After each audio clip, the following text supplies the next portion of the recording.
खुलुमबाय गोजोन फुंबिलि बयनिसिमबो गिबियावनो दैमारि बड' निउस चेनेलनिफ्राय नोंथांमोनखौ बरायनानै लाग्रोनाय जाबाय। दिनै आं गोदान भिडिअ लानानै फैलायबाय। मिजिंथियो नोंथांमोना आंनि भिडिअखौ जोबजासिम नायलांगोन। दुलाराय बर' फरायसा आफादा कलागुरु बिष्णु प्रसाद राभानि 55थि थैनाय सानजों लोब्बा लानानै राभा दिवस महरै गाजा गोमजायै दिनै खुंफुंनो थाखाय आखायाव लादों। चिरां जिल्लानि दुलाराय बर' फरायसा आफादा फोरमायथिनाय बादिब्ला चिरां जिल्ला दुलाराय बर' फरायसा आफादा जथायै लोगो नांनानै सानसेनि मेहेरगोनां हाबाफारि लानानै चिरां जिल्ला दुलाराय बर' फरायसा आफादनि मावख'आव खुंफुंनाय जागोन। बे हाबाफारियाव गाहाय आलासि महरै बाहागो लागोन गुवाहाटी मुलुगसोलोंसालिनि प्रफेसार अनिल कुमार बर' बिथाङा। बेजों लोगोसे आरोबाव बे हाबाफारिखौ बांसिनै मेहेरगोनां खालामनो थाखाय आसामनि गुबुन गुबुन माहारिनि जायफोर सुबुंफोरा समाजाव गोबाव समहै बिथांमोना गाव गावनि रोंगौथिजों समाज फोसाबनाय, थुनलाइ बिथिङाव, हारिमु बिथिङाव आरो गुबुन गुबुन खामानिफोराव गोबां सानथ्र'हायै बिहोमा होलांबाय आरो बिथांमोननि बिहोमा होलांनायखौ नोजोर होनानैनो बेबायदिनो बिष्णु राभा सानजों लोब्बा लाखिनानै गासै सा15 गुबुन गुबुन हारिनि गेदेमा बिथांमोननो मान बावनाय हाबाफारि लानाय जागोन। गेदेमा बिथांमोननि मुंफोरखौ मुंख'नाय बादिब्ला पान्डव राभा, कालीचरण अधिकारी, रजित चन्द्र रय, पल्टन मार्डी आरो बर' हारिनि आगोमा थुनलाइगिरि, समाज फोसाबगिरि, गागि लिरगिरि आरो साहित्य एकाडेमि बान्था मोनगिरि बिथां जनिल कुमार ब्रह्म बिथांनोबो मान बावनाय जागोन आरो गबिन्द बसुमतारी बिथाङाबो मोनसे समनि दुलाराय बर' फरायसा आफादनि आफादगिरि, बर' थुनलाइ आफादनि बारग' मानिनां गाहाय नेहाथारि आरो बिथाङाबो साहित्य अकादेमि बान्था मोननो हानाय मोजां लिरगिरि बिथांनोबो मान बावनाय जागोन आरो बिथांजों लोगोसेनो दुलाराय बर' हारिमु आफादनि बारग' आफादगिरि, सासे रेडिअ सेन्टार आर्टिस्ट, समाज फोसाबगिरि, मोजां मेथाइ लिरगिरि बिथाङानो जाहैबाय रजनी स्वर्गियारी बिथांनोबो मान बावनाय जागोन।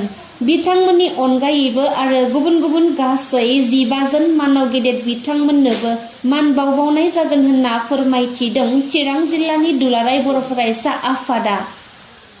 थांनाय साननैसो सिगाङावसो उत्तर प्रदेशनि अय'ध्यायाव लुफुंजानाय राम मन्दिरखौ मुस्लिमफोरनि उदखारि आफादा बमा होनानै सिलिंखार खालामगोन होननानै हुमखि होदोंमोन एबा वार्निं हरदोंमोन आरो बे हुमखि होखांनायनि उनावनो राम मन्दिरनि लांगोनानि गेटआव डिउटि थाग्रा सिकिउरिटि एबा SSFनि जवानखौ सोरबा सिनाय मोनै दुथांफोरा मैया फुंनि 5 रिंगानि 25 मिनिटसो समाव खर'आव गुलि गावनानै खारखोमालांदों होननानै मिन्थिना मोन्दों आरो थैनाय जवाननि मुंखौ शत्रुघ्न विश्वकर्म 25 बोसोर बैसोनि होननानै मिथिनो हादों।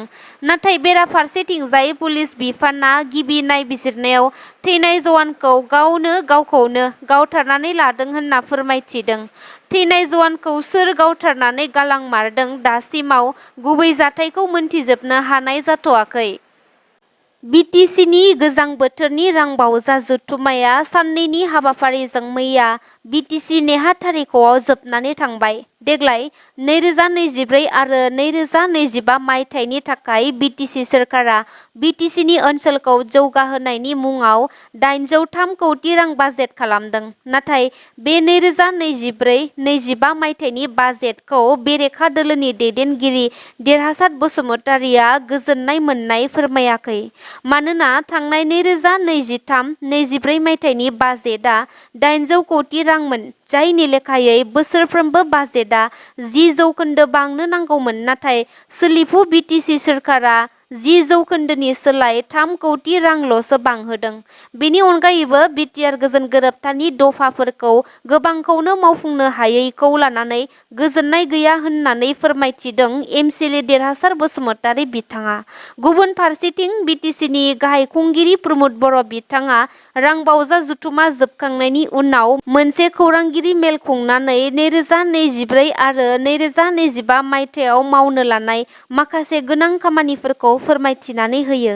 बिथाङा मावनो लानाय माखासे खामानिफोरा जादों बिटिसिनि मोनब्रैजि बियाबाव गासै मोनब्रैजि आइजो हाथाइ, मोनब्रैजि अडिट'रियाम आरो बिटिसिनि मोनब्रैजौनैजि बिसिडिसि अफिसाव मोनब्रैजौनैजि नलेज सेन्टार आरो सोलोंथाइजों लोगोसे गेलेनाय बायदिखौ लाफानानै माखासे गोबां खामानि मावनो लानाय खामानिफोरखौ फोरमायथिनानै होयो बिथाङा।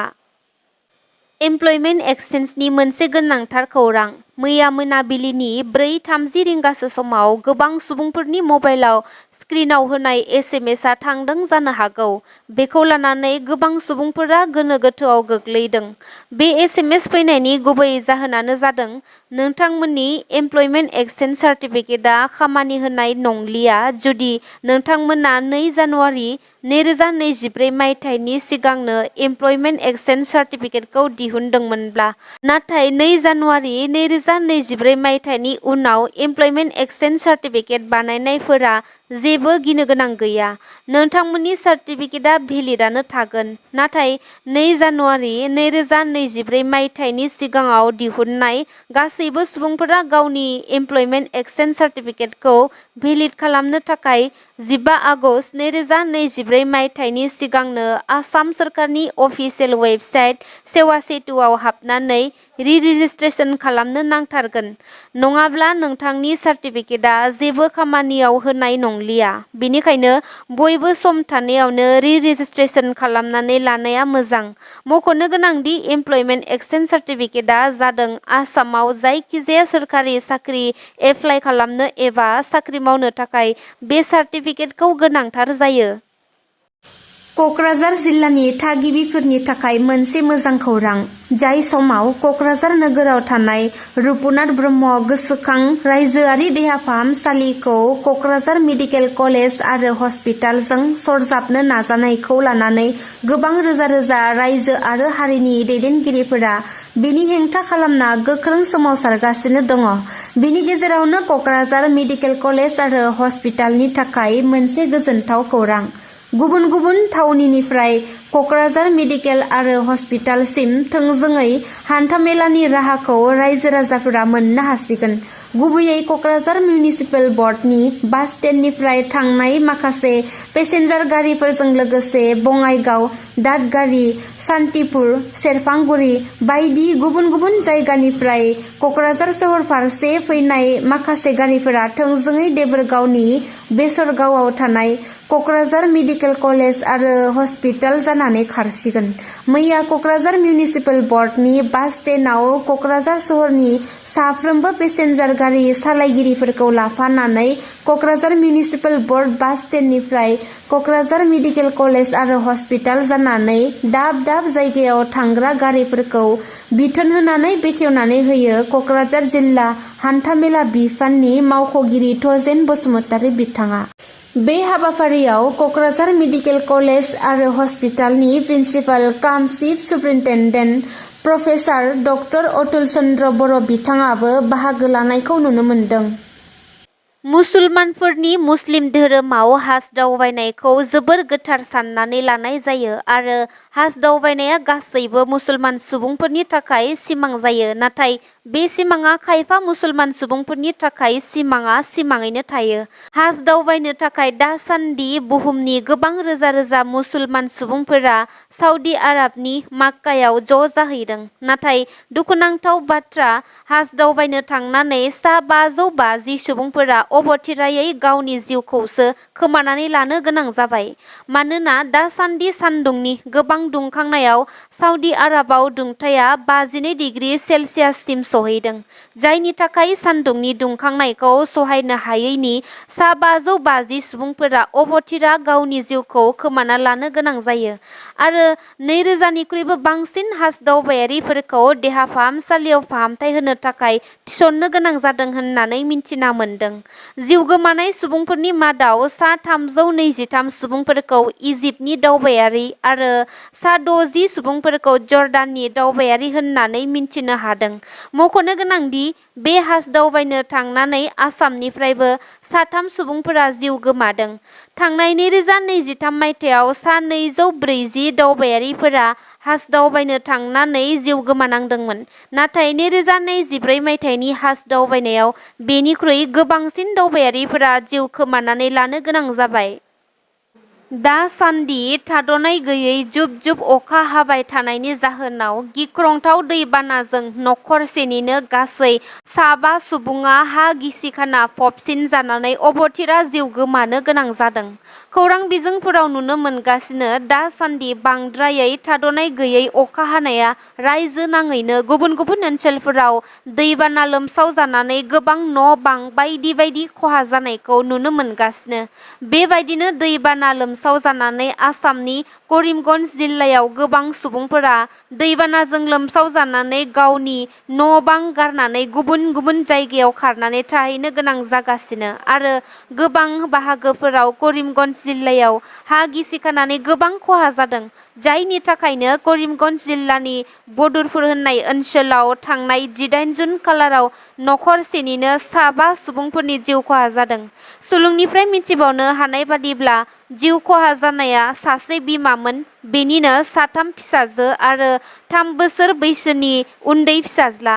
रिपर्टनि बादिब्ला आसाम हादरनि करिमगन्ज जिल्लायावनो गिख्रंथाव दैबानाजों बांसिन खहा जानायखौ मिथिना मोन्दों। गुबुन फारसेथिं सनितपुर जिल्लानि थुरिबारि दावखुमै सेन्टारनिफ्राय मायनावस्रि जानानै राङापारा हान्थिग्रा एबा थांलाय फैलाय खालामग्रा लामानि दालांआबो बांद्राय अखा हानायनि जाहोनाव हा गिसिखानानै लामानि दालांआ खुरखालांदों। जायनि जाहोनाव बे ओनसोलनि सुबुंफोरा थांलाय फैलाय खालामनाय, फरायसालिफोराव थांलाय फैलाय खालामनाय बायदिफोराव गोबां जेंनाजों मोगा-मोगि जानो गोनां जादों होननानै बे ओनसोलनि रायजो राजाफोरा फोरमायथिदों। नोंथांमोना आंनि भिडिअखौ नायनानै मोजां मोनदोंब्ला अन्नानै लाइक, शेयार, कमेन्ट आरो साबस्क्राइब खालामनानै होदो। एसेनोसै, गोजोन्थों।